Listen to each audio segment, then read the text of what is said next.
បាទបងប្អូនបាទលើអស់មន់ចាំហើយបាទគេលួចអស់លីងអានេះទិញគេតាមអនឡាញបាទ33មន់ទិញកូនតូចមកចាំបាទសល់តែមួយនឹងបាទក្រៅពីហ្នឹងគេលួចអស់លីងបាទអានេះដោយសារតែវាផ្ដាសាយកាលនៅតូចដាសាយហើមុខហើមាត់កាត់អត់បកពេញខ្លួនតូចជាងគេអត់យកគេយកតាណាធំល្អយកអស់លីងនៅទៅវា33មន់បាទទិញគេអស់ជាង 100000 បាទគូនមន់លួចអស់លើសតទៅវាមួយលើធំហើយបាទរត់តាមម្ចាស់ដូចឆ្កែអញ្ចឹងមកអួត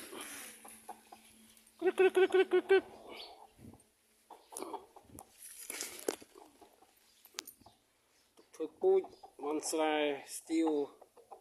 គីឡូមកទៅវាជាងធំល្អគួរសមដែរបាទ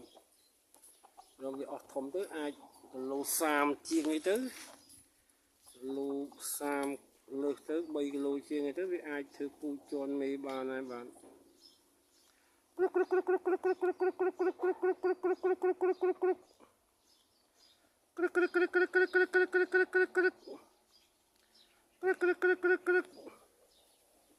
អត់មានមេជន់បាទ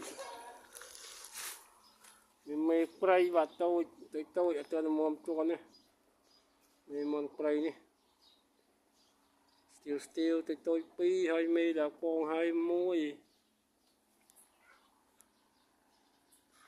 នេះសាវិដេលើចុងឈើចុងអីទៅគេចាប់វាមិនបាន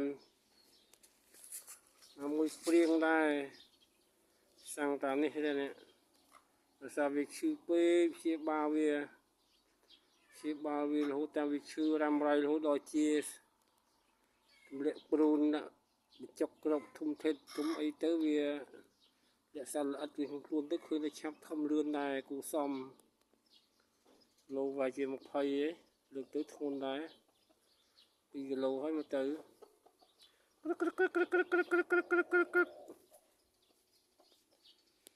2គីឡូលើសហើយនេះវាឈឺយ៉ាងទៅឃើញដៃជើងធំបាទចឹងទុកធ្វើពូជកែមលូមានមេណាទិញគេមកចាំបាន1 2ទៅវាជន់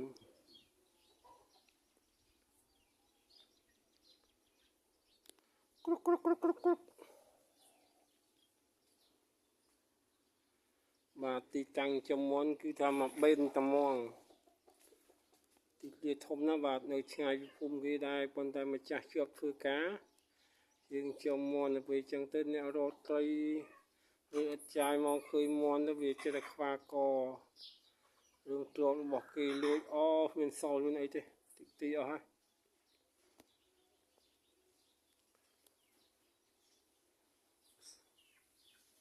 គឺការនៅមុខអាកន្លែងនេះនៅក្រោយ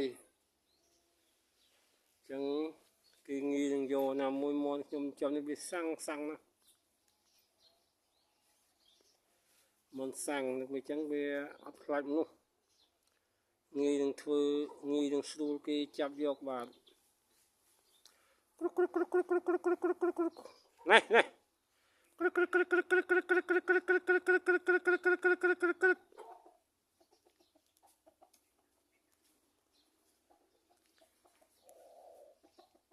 អត់មានមេគៀងនៅម្ចាស់ឃើញម្ចាស់មករត់មកគៀង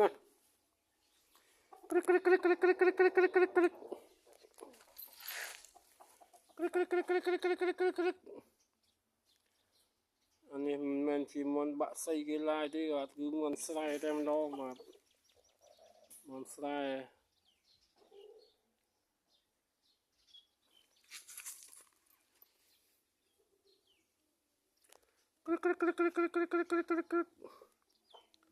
ដៃជើងវាធំសម្រាប់សម្ងើកបាទពណ៌ក្រម7បាទ